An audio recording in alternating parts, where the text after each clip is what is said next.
Good morning students. आप लोगों ने सबने 10th क्लास पास कर ली। हमें आशा है कि आप लोग नहीं किया है तो कर लोगे।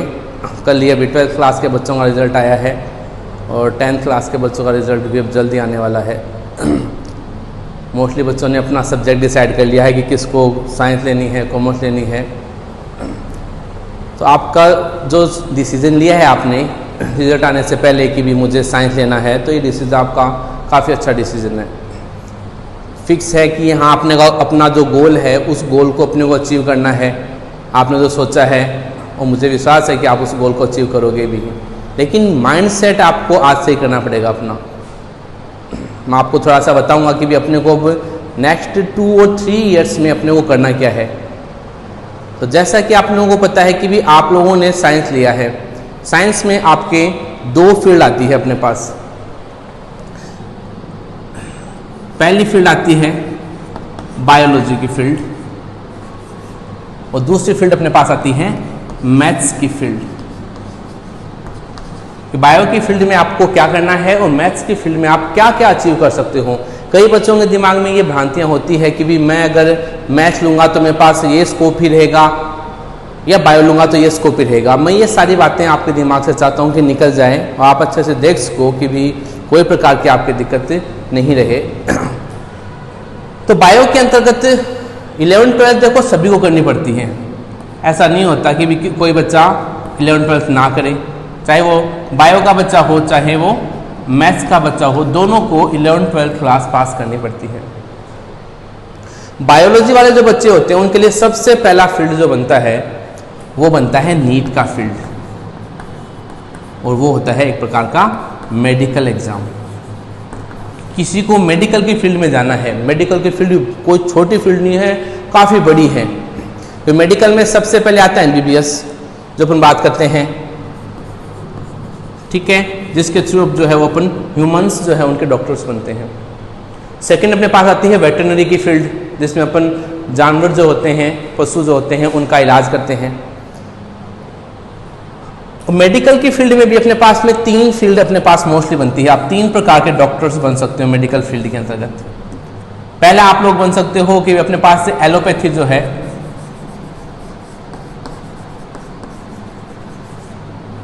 यानी जो अंग्रेजी दवाइयाँ जो आती है उसके थ्रू MBBS करके आप कर सकते हो, ठीक है। इसके अलावा आप BEMS कर सकते हो, आयुर्वेद डॉक्टर्स आप लोग बन सकते हो, ठीक है। इसके अलावा जो है वो आप लोग होम्योपैथी के जो है, आपने सुना होगा नाम होम्योपैथी,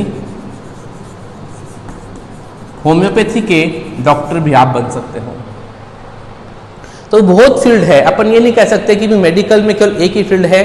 लेकिन जिसकी भी नीट के एग्जाम में रैंक सबसे ज़्यादा आती है वो सबसे पहले उसका एलोपैथी MBBS की डिग्री मिलती है उस बच्चे को, और जिसकी रैंक थोड़ी कम हुई वो फिर बच्चा BMS करता है और जिसकी रैंक और कम है वो होम्योपैथी करता है। या फिर उसके अलावा अपने पास डेंटल के भी फील्ड हैं कि आप दांतों डॉक्टर भी बन सकते हो, ठीक है। इसके अलावा फिजियोथेरेपी का ऑप्शन भी है, जो डॉक्टर्स होते हैं जो लोगों को एक्सरसाइज वगैरह करवाते हैं, किसी प्रकार की कोई प्रॉब्लम है शरीर में, तो वो जो फिजियोथेरेपिस्ट डॉक्टर होते हैं उनका भी काफ़ी फील्ड है। और आजकल तो खेलों के अंदर भी हर एक फिजियोथेरेपी डॉक्टर होता है जो काफ़ी लाखों रुपए में अपना पैकेज मिलता है उनको, लाखों रुपए कमाते हैं वो। तो फील्ड अपने पास बहुत है।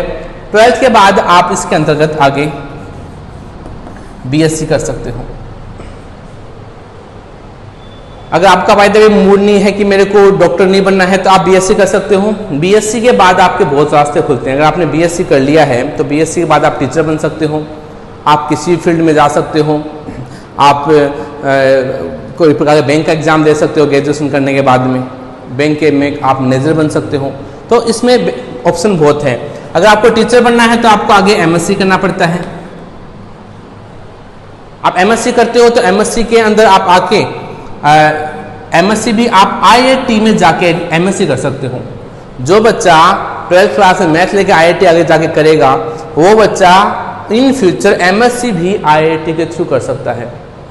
और MSc होने के बाद आप गेट कर सकते हो। गेट के एग्जाम के थ्रू आप एक MTech की डिग्री मिलती है आपको, और उसके बाद जो है वो आपको जितनी भी कंपनियां हैं, बड़ी बड़ी प्राइवेट कंपनियां, वो आपको जॉब देती हैं।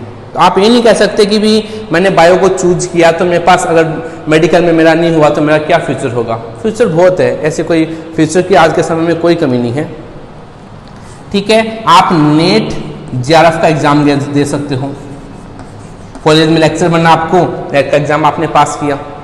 जेआरएफ आप फील्ड चूज कर सकते हो, जेआरएफ में आप लोग पीएचडी करते हो, डॉक्टर बनते हो, जहाँ पे रिसर्च होती है। अभी आपने देखा होगा कोविड-19 कोरोना का वायरस की प्रॉब्लम चल रही है, तो इस समय जो भी वैक्सीन बनेगी उस वैक्सीन को बनाने वाले ये सारे के सारे जेआरएफ पास आउट किए हुए स्टूडेंट्स ही हैं, जो आगे जाके एक्सपीरियंस मिल गया, बहुत बड़े साइंटिस्ट बन गए। तो ये सब चीज़ें यहीं से ही निकल के आती है, आप और साइंस से ही निकल के आती है। तो ये अपने पास बायो की फील्ड है, आप एमएससी के अंतर्गत अलग अलग फील्ड ले सकते हो। ठीक है, बायोलॉजी में अपन देखें तो अपने पास दो मेन सब्जेक्ट होते हैं बायोलॉजी में, बॉटनी और जूलॉजी। ये जब दो सब्जेक्ट मेन रहते हैं। ठीक है, इसके अलावा अगर अपन देखें तो दो सब्जेक्ट ऐसे हैं जो चाहे मैथ्स लो चाहे आप बायो लो, फिजिक्स और केमिस्ट्री, ये दोनों में सेम रहता है। जो बायोलॉजी का बच्चा है और मैथ्स का जो बच्चा है उनको फिजिक्स केमिस्ट्री दोनों को पढ़ना ही पड़ता है। अब बायो वाले बच्चे बॉटनी जूलॉजी को पढ़ते हैं और मैथ्स वाला बच्चा केवल मैथ्स को पढ़ता है।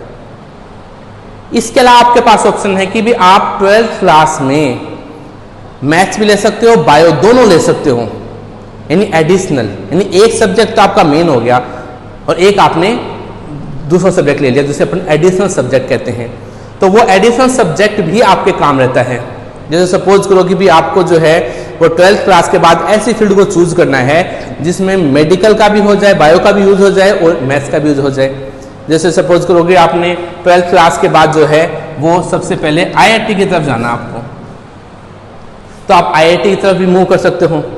ठीक है, या आपको बायो का मन बन जाता है तो आप इधर आके मेडिकल, मतलब दोनों की फील्ड में आपके जाने के चांसेस पूरे बनते हैं, लेकिन फिर मेहनत डबल लगती है। लेकिन मैं आपको ये राय दूंगा कि आप केवल एक ही लक्ष्य धारण करो, न कि 12th क्लास के बाद सोचो कि मुझे आईआईटी करना है या मेडिकल फील्ड में जाना है। तो जो अपने पास बात हो रही है कि मैथ्स जब आप लोग लोगे तो आईआईटी सबसे पहली फील्ड बनती है आपके पास। बीएससी की जो फील्ड है, एमएससी की जो फील्ड है वो बताई मैंने आपको, ये दोनों के लिए है, मैथ्स वाले के लिए, बायो के लिए भी है। लेकिन बायो वाले बच्चों के लिए जैसे बताया मेडिकल का फील्ड है, वैसे ही मैथ्स वाले बच्चे के लिए फील्ड आता है आईआईटी का। आईआईटी में आपकी अच्छी रैंक आती है तो इंडिया की जो टॉप आईआईटीज हैं वहाँ आपका एडमिशन होता है, इंडिया की जो टॉप आईआईटीज हैं। ठीक है, और ये टॉप आईआईटीज का मतलब हो गया कि आपका जो पैकेज बनेगा, पैकेज का मतलब जो ईयरली आपको ऐसे सैलरी मिलेगी वो लाखों या करोड़ों रुपए में भी हो सकती है। आपको विदेशों में जॉब करने के चांसेस बहुत ज़्यादा बनते हैं। ठीक है, आईआईटी में डिपेंड करता है रैंक कैसी आती है। आईआईटी में रैंक कम आती है तो आपके पास ऑप्शन बनता है एनआईटी का, नेशनल इंस्टीट्यूट ऑफ टेक्नोलॉजी।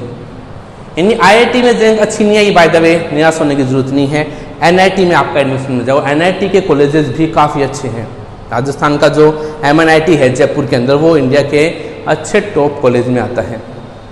ठीक है, तो आप इसको भी चूज कर सकते हो। कई एनआईटी ऐसी है जो आईआईटी से भी अच्छी है, तो ऐसा नहीं कि भी आईआईटी में नहीं हुआ तो अपने पास क्या होगा भाई, नो, नहीं हुआ कोई बात नहीं है, अपने को एक अच्छी एनआईटी को भी अपन चूज कर सकते हैं। तो ये फील्ड भी अपने पास में यहाँ से निकल के आ जाता है। इसके अलावा 12th क्लास के बाद आपको अगर डिफेंस में जाना है तो आप एनडी का एग्जाम दे सकते हो। एनडी के एग्जाम के लिए आपको बताऊं मैं, अगर आपके 12th में पीसीएम का मतलब हो गया फिजिक्स, केमिस्ट्री और मैथ्स, इन तीनों फील्ड के अंदर अगर आपके परसेंटेज है 85%, तो आपको एनडी का एग्जाम नहीं देना, आपके डायरेक्ट इंटरव्यू होगा, ग्रुप डिस्कशन होगा, आपका मेडिकल चेकअप होगा और आपका डायरेक्ट एनडी में एडमिशन हो जाएगा। लेकिन वो तब जब आप 12th क्लास में पीसीएम में 85% नंबर लेके आते हैं, और ये भी आपके लिए काफ़ी अच्छा गोल्डन चांस बनता है एनडी फील्ड में जाने का। तो 12th का जैसे मैंने आपको बताया कि भी अपन ये जो टॉपिक्स चूज कर सकते हैं, ये चीज़ें अपनी वैरायटी अपने पास में है। बायोलॉजी लेके या मैथ्स लेंगे, दोनों बच्चों के लिए मैंने आपको एक प्रकार से बताया है कि आप क्या क्या फील्ड चूज करके आगे बन सकते हो। किसी को पायलट बनना है तो पायलट बनना अगर है किसी को, तो उसको 12th में मैथ्स लेनी पड़ती है। टेक्निकल फील्ड जो भी हो गया, अभी पायलट हो गया या आपको लड़ाकू विमान चलाना है, फाइटर प्लेन चलाना है, उसके लिए आपको ट्रेनिंग मिलती है, आपको नेवी में जाना है, तो आपको मैथ्स की फील्ड का ज़्यादा बेटर रहेगा। और अगर आपको मेडिकल फील्ड में आके जाना है या अपने को ड्रग्स में जाना है, कोई अपने को अपनी खुद की ड्रग्स की कंपनी खोलनी है ताकि आप लोग मेडिकल फील्ड में जाके खुद का व्यापार कर सको, तो वो भी आप बायोलॉजी का ऑप्शन उसमें ले सकते हो। बायो की फील्ड आज के समय में बहुत ज़्यादा तेज़ी से प्रोग्रेस कर रही है। वेटेज दोनों का बराबर है, चाहे आप बायो लो या मैथ्स लो, फ्यूचर दोनों का बराबर मात्रा में सिक्योर होगा। मेहनत बस आप लोगों को करनी पड़ती है कि आप उस फील्ड में मेहनत कैसे करते हो। ठीक है, अपन जो पढ़ेंगे मैं आपको बताऊं, मैं अब मेरा सब्जेक्ट जो है अपना सब्जेक्ट रहेगा केमिस्ट्री। तो मैं आप लोगों को केमिस्ट्री का बताऊंगा। मैं अभी कल रिजल्ट आया है 12th क्लास साइंस का, जिसमें अपनी स्कूल का बच्चा है रजत सारस्वत, जिसने केमिस्ट्री में हाईएस्ट 99 नंबर लिए हैं। 100 में से 99, केवल एक नंबर कटा है। वो भी मुझे लगता है कि उसका जानबूझ से काटा हुआ है, क्योंकि रिजल्ट आने से पहले बच्चा मेरे पास स्कूल में भी आके गया था। उसने पेपर जब हो गया था उसके बाद में उसने बताया मेरे को कि सर मेरा अच्छा पेपर हुआ है, मैंने पूरा पेपर उसका देखा है, चेक किया है। ठीक है, तो ऐसी बात नहीं है कि नंबर बनते नहीं है। केमिस्ट्री में नंबर 100 में से 100 नंबर लेके आना काफ़ी आसान है अगर आप ध्यान से स्टडी करो तो कल से मैं आपको अपनी स्टडी स्टार्ट कराऊंगा मैं केमिस्ट्री की। आज मैंने आपको इंट्रोडक्शन दिया है केमिस्ट्री का। फोकस रहिए, पढ़ाई पे ध्यान दीजिए, बाकी जितनी बातें हैं उन सबको एक बार दिमाग से निकाल दीजिए। Focus on your study. Thanks.